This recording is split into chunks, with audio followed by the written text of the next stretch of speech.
So we are going to look at this in this edition, which is part 2.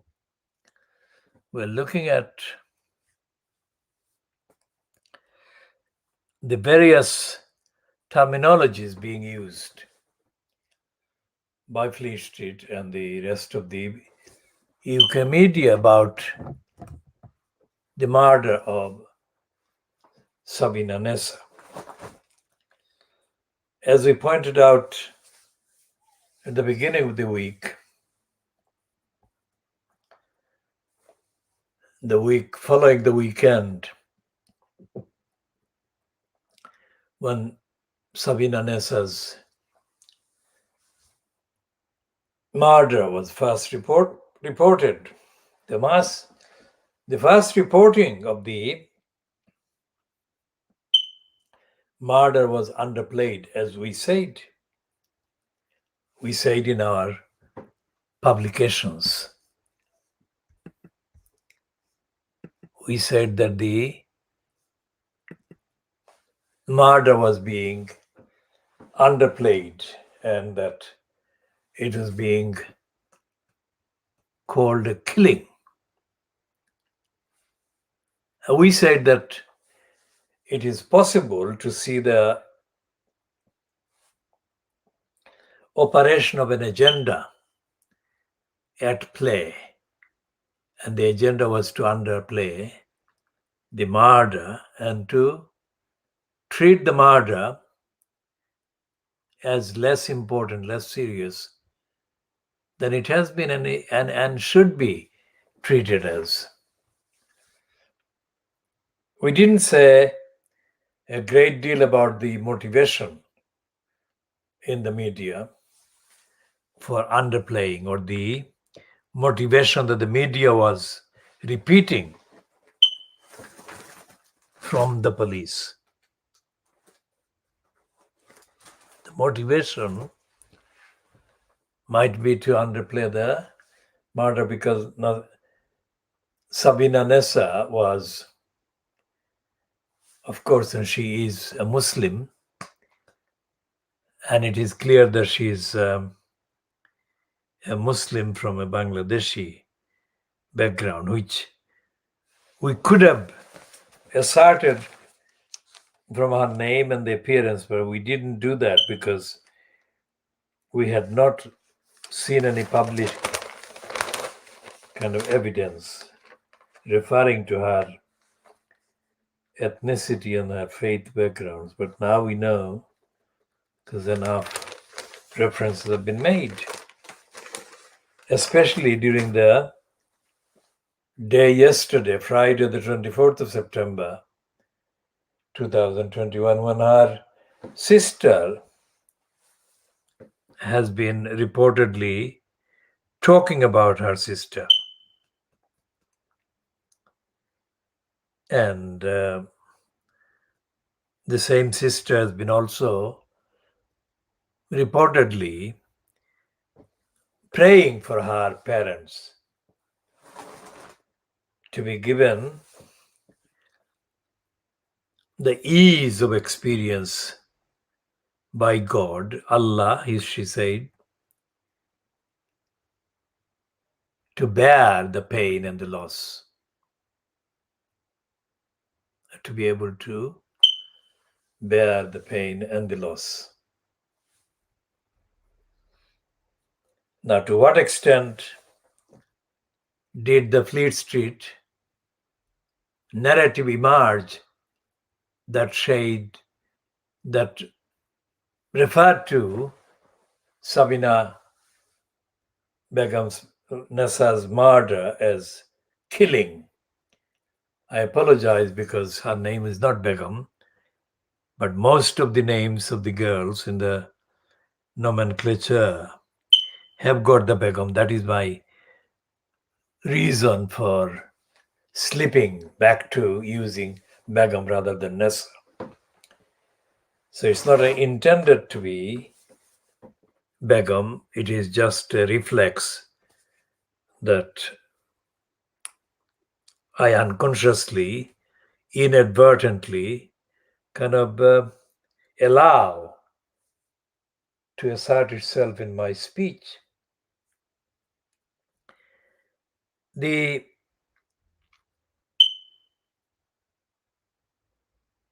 record, the history of the criminal courts in this country, the records of the criminal courts in the last, let's say, last 10 years, let's say, show that magistrates, or what they are now called, judges,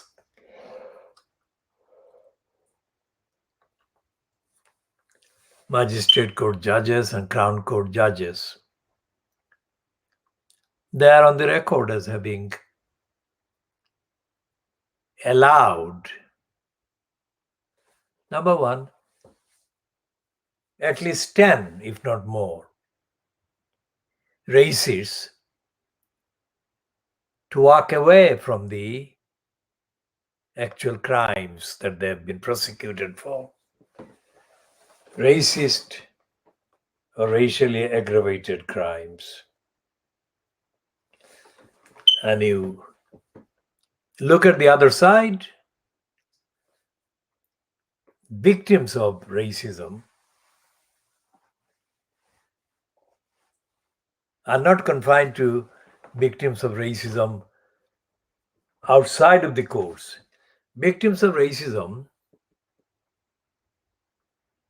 are denied justice by the racist biased judicial system.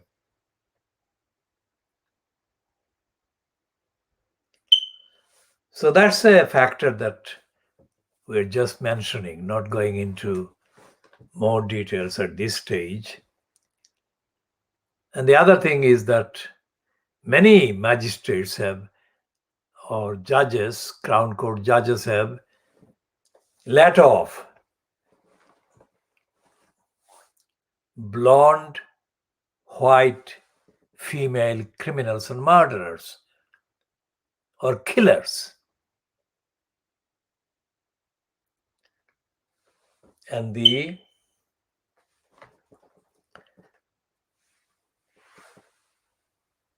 particular judges making the decision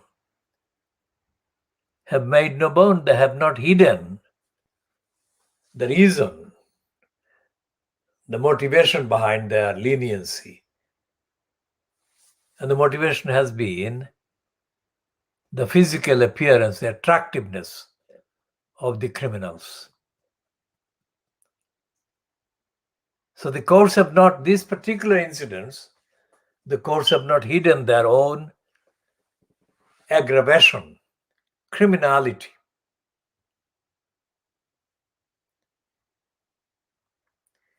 And the fact that there are contradictory accounts in the media about the actual attack that murdered this young person shows a very worrying lack of rigor and attention. On the one hand, it has been said that Sabina Nessa was examined, that is post-mortem, and it produced inconclusive result. That is to say, the cause of death was inconclusive. Well, this is the same thing that Sarah Everard, even though her murderer, rapist, and kidnapper admitted all the crimes he committed against her. The coroner's report, the first one, was reportedly inconclusive as to the cause of death. Now imagine the stupidity. She was kidnapped, she was raped, and she was murdered. I mean, what is the point of this ambiguity being inflicted on the situation? Cause of death not conclusive.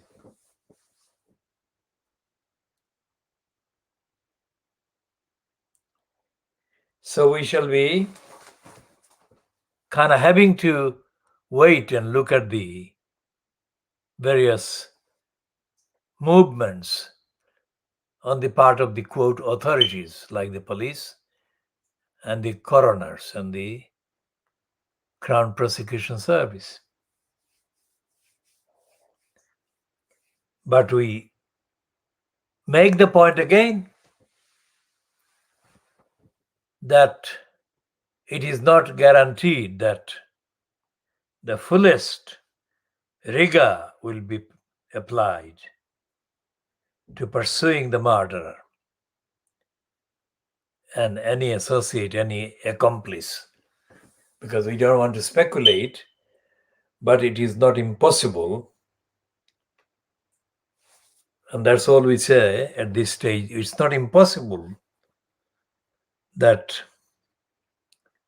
in the course of the next few days, weeks, and even months, it may appear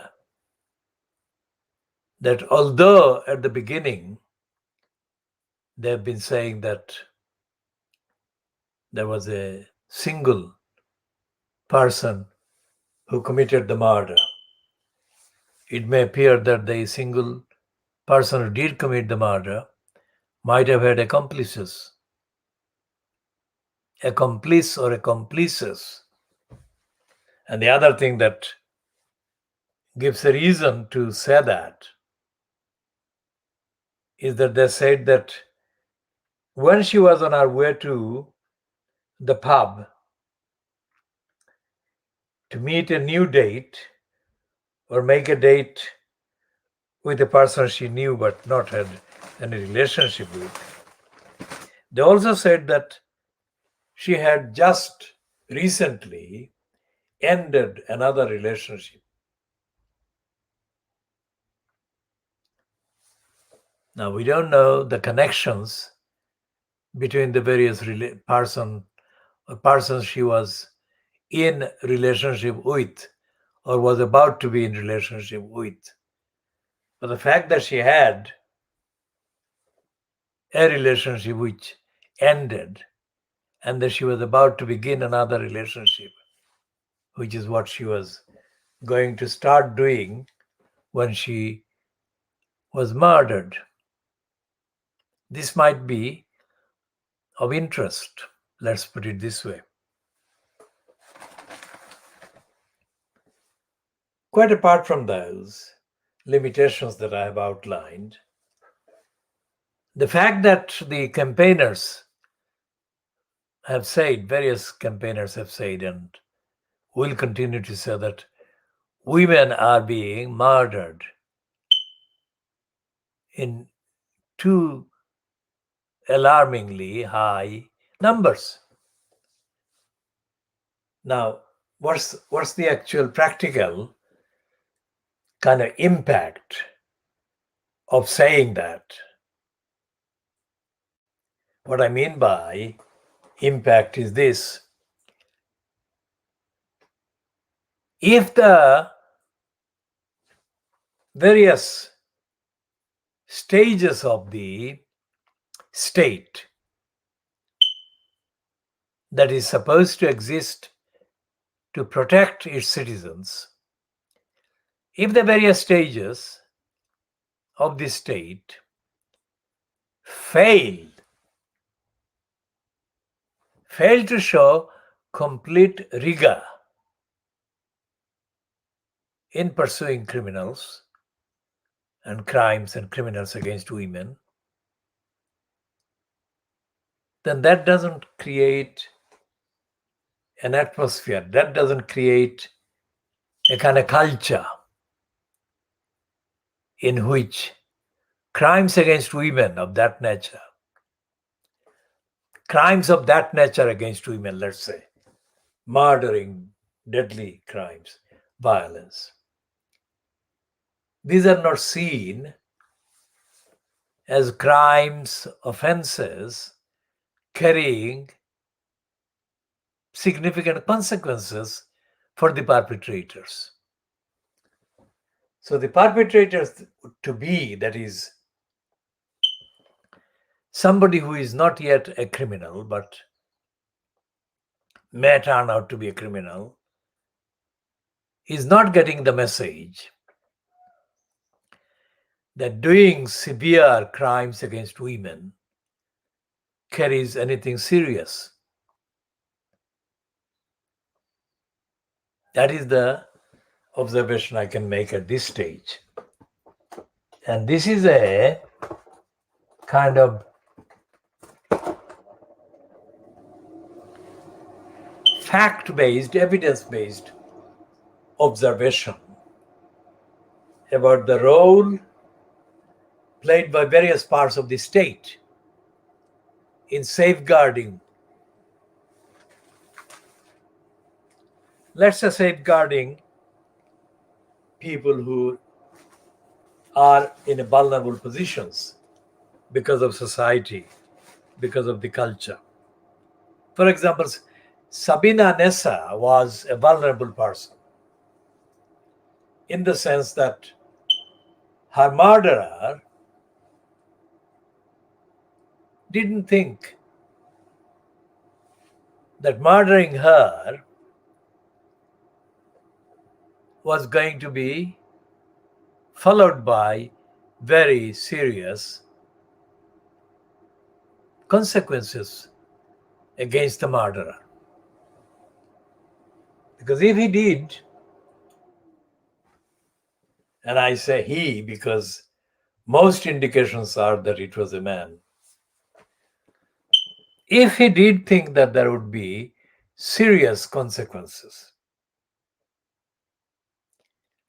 to the point that he would be forced to feel deterred from going ahead with the murder, he would not have done that.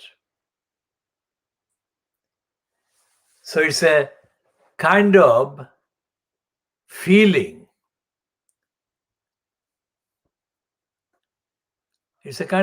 confidence in the crime, in committing the crime, not the McNaughton excuse, that diminished responsibility, which may be played at some stage by the murderer or the murderers if it turns out that there was more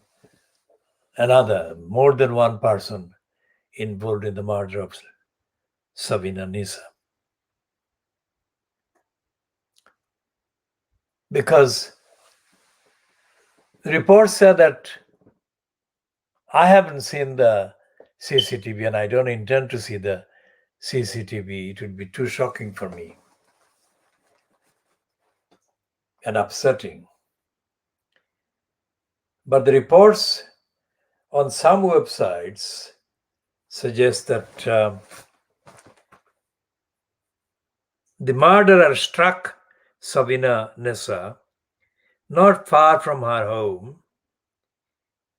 and then they carried Sabina Nessa's body to the place where it was found the following day.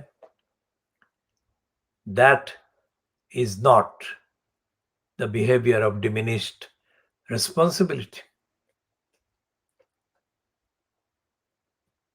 That is very calculated action by the murderer. The murder and the consequences of whatever they thought would be the consequences of not carrying her body further down the kind of space. What did they think the purpose was for removing the body from where she was murdered? Whatever the reason, doesn't show that this was the behavior of the murderer or murderers consistent with the possible lying pretext that the murder was done by diminished responsibility. What is known as the McNaughton defense in the texts, criminal law texts.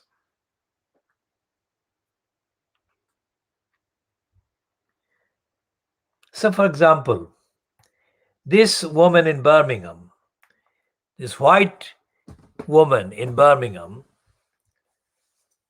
who carried out a sustained series of physical violence against an Asian man. And it was witnessed by a very tall man of African origin who appeared to be related to or linked to the attacker, the white woman who was attacking the Asian man. And this was published on the internet. So it was not something that could be denied. And this woman was allowed to walk away. The court let her walk away, as were a number of English footballers who racistly abused and attacked various people, Asians and people of African origins.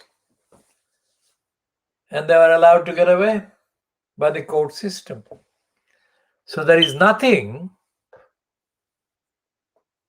in the English legal bureaucracy, courts bureaucracy, that actually prevents the aggravation of the original crime by the racist attitude and policy de facto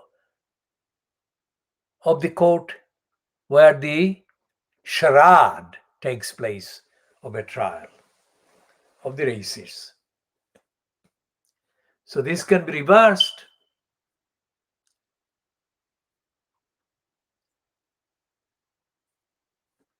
If the murderer or murderers turn out to be white,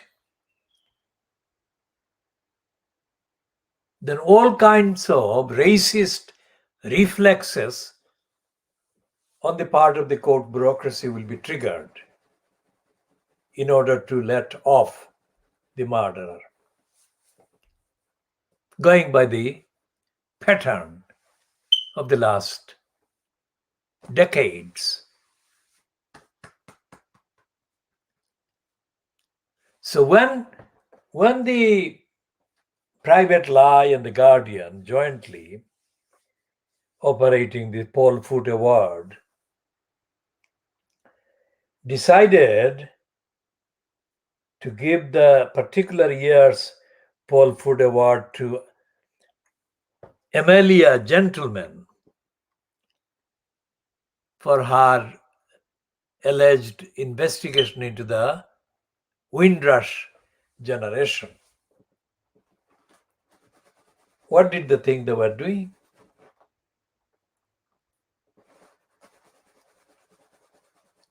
Amelia Gentleman did not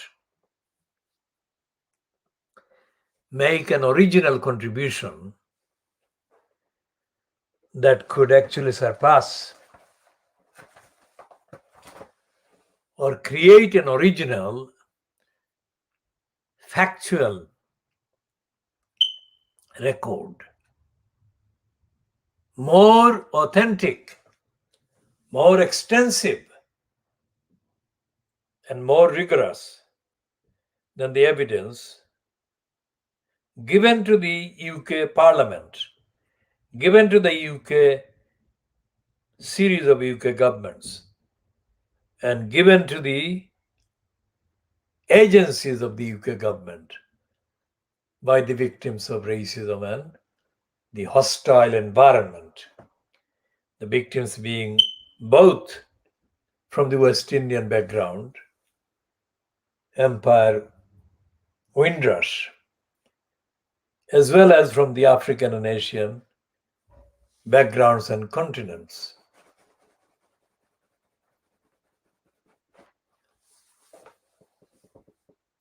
So that is another short reference to that problem, that possibility. Now, going back to the universities, I was talking about the universities and I was talking about the Russell Group. And I was saying that every single university or every single academic so-called institution, quite apart from the migration-related acts of fraud that get carried out and perpetrated by desperate migrants and asylum seekers. The general actual policies pursued by the Russell Group universities as well as other groups. As I said, there are several tiers. So the universities are academics or academic institutions that don't necessarily belong to the Russell Group, but belong to other groups de facto. All of those operate as businesses. That's number one. They are not operated to seek justice. They're not operated to seek the truth. They're not operated to oppose injustice. And they're not operated really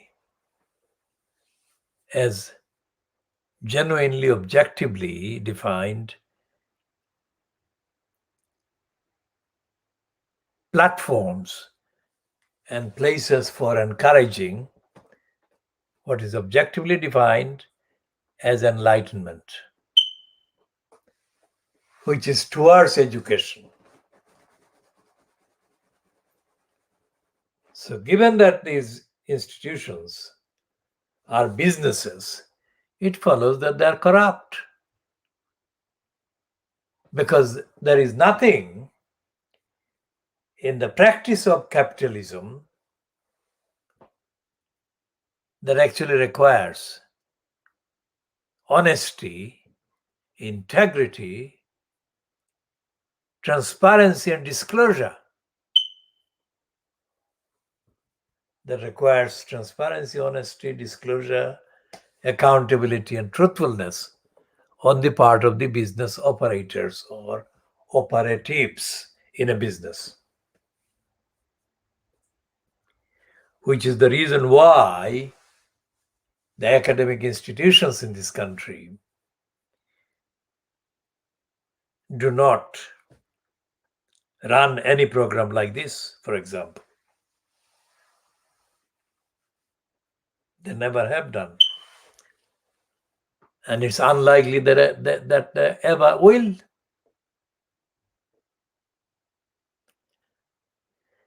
When the American kind of broadcasting personality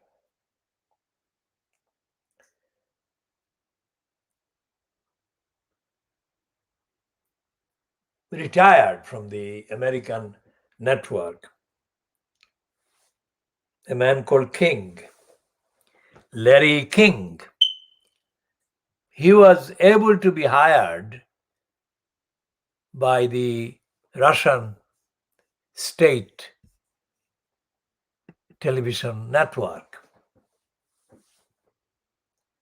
Anyone who wants to check, they can go and check the contents of Larry King's contributions.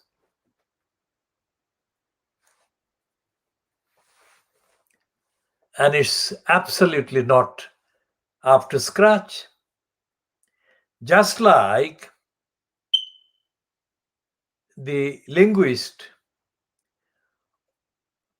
Chomsky has been overhyped beyond endurance. So is Larry King. Because Chomsky has really never risked losing his career by telling the truth. What Chomsky has done is to create a kind of cult of personality based on his alleged height of intellect. There is no evidence that that is justifiable, but that is how he has been selling his trade, doing his trade. So is Larry King. And Larry King is not the only one of the Russian government owned and controlled series of platforms run from various continents. There are many others who are hired by the same networks. And they're bogus. For example, when in 2018, a woman called Sarah Abdullah was applying for redress against the London Borough of Newham Council to the Central London County Court. Exceptionally, the Central London County Court issued a statement condemning the evidence-based lies and corruption and cruelty and dishonesty perpetrated against Sarah Abdullah by the particular employees in the Newham Council's employment. This was not reported in any sustained, extensive way by the Fleet Street. There were some reports, but there were no sustained follow-up continuation of the reports. But the Russian television RT did an interview with one of the women that supported Sarah Abdullah. Now, not in this edition, but we can do that if challenged. The item is still online, the interview, and it was a remarkable imitation of Fleet Street, imitation of the right wing, imitation of the center-right kind of idiocy.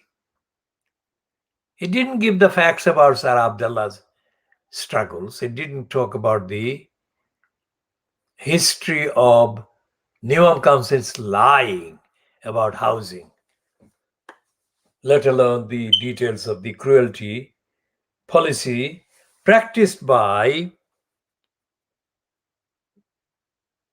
Roxana Fias, who is the incumbent in the corrupt post of elected mayor in Newham.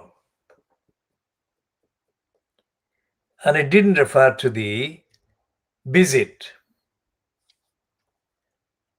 that was yet to take place, but it was well known to intelligent researcher, fact checkers, that there was going to be a visit of the UK by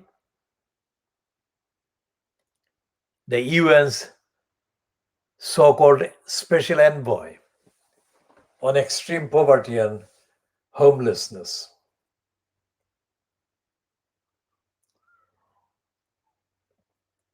That envoy's name is Philip Alston. And there was nothing in that RT interview that was even factually, even mildly critical of the inadequacies of the English corrupt legal bureaucracy. And that is the level that the so-called pro-Russian British Communist Party organ called, we call it the Morning Star. They call it the Morning Star, but we call it the Morning Star because of the the role that title plays in distorting the truth, it scars the truth.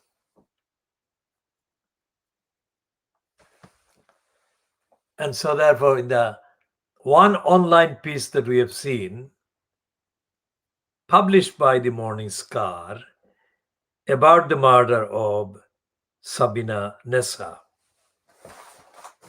it's just a copy, an imitation of the PA media released version of the authorities on the murder of Sabina Nessa. No sign whatsoever of evidence being sought independently by the Morning Star.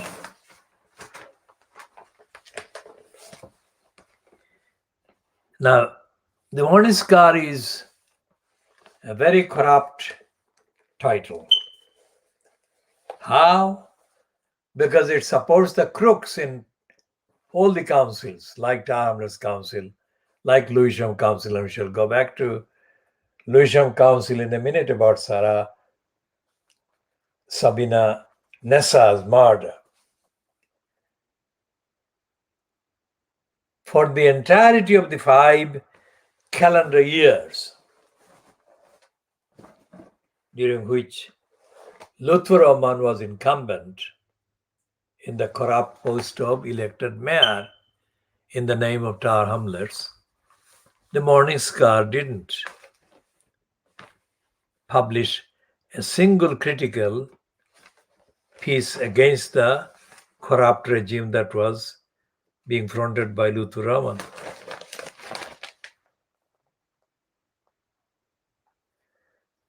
So the Morning Star is not really telling the truth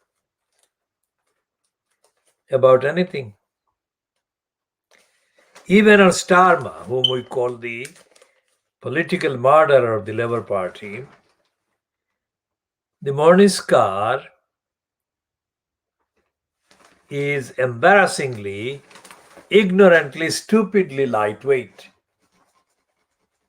and off message. That is to say, there is no rigor, there is no democratic rigor, there is no factual rigor, there is no contextual rigor in any of the copy that the Morning Star puts online, because the online space is wider than the printed space, because the printed space is only about maybe 20 pages. But online, there is more space. But regardless of the greater space availability online, the Communist Morning Star is completely, absolutely, outrageously, offensively untruthful and dishonest and opportunistic. So where do victims of injustice, victims of conspiracy, victims of murder in this country seek justice and secure justice? Answer is no, there is nothing. That's why we call this time the dark age, evil eyes, dark land, Little England, dark land. So we come to the end of this particular part B, and we shall continue in due course on the next broadcast.